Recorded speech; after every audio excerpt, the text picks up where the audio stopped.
This channel right here, okay, I'm talking about this channel right here is for the crazy ones. No worries, man, no worries. Looking for a cock-a-doodle ball!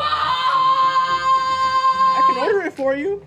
So, I really appreciate what she was doing, but she's not a crazy one. She's just a lady getting crazy in public. So let's define it. Crazy one.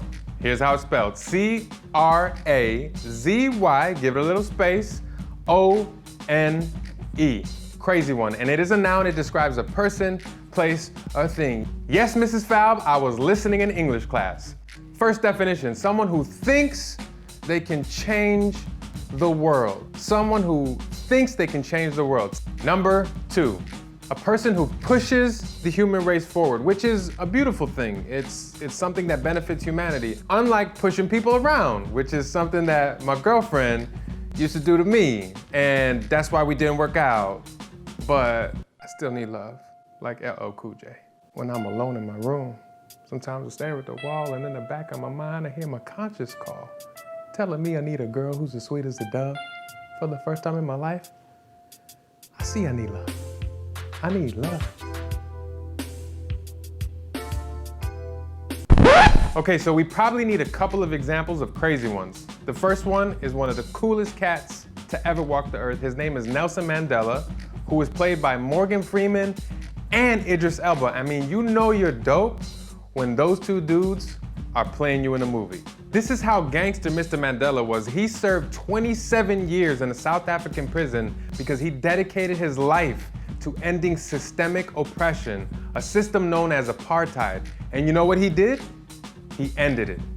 Second up to bat is the homegirl Amelia Earhart, who believed she could fly way before R. Kelly. You see how high I went? High. Well, I can sing. And she was actually crazy enough to become the first woman to solo fly across the Atlantic. Come on now, Amelia. Straight up gangster.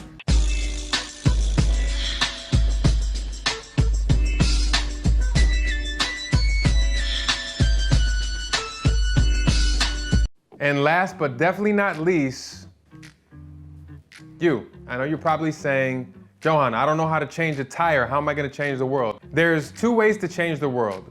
The one that intimidates us the most is the macro way, because we look at Nelson Mandela, we look at Amelia Earhart, and we say, I'm never gonna be like those people. They're just way too daunting of figures in human history. It's these large-scale things that actually change everything for everyone. And we still need crazy ones for these areas. We need people who are gonna do something like be the first female president. My vote is for Beyonce because, I mean, she already runs the world, right?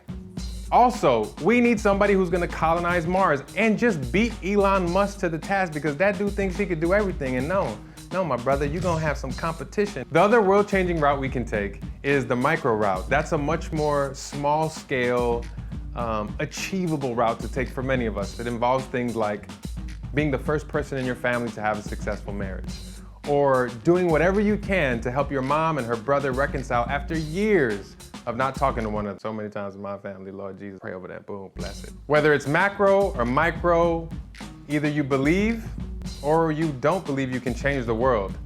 This channel is for you no matter which route you take. This channel right here is for you.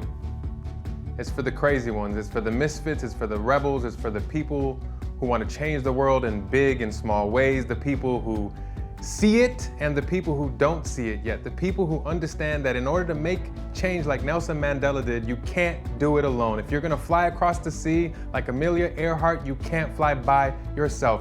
This is the place that you're gonna go to for community, for challenge, for the love, because you know that you can't do it alone. And this channel right here, it exists for you, it exists for me, it exists for the crazy ones. Who's coming with me?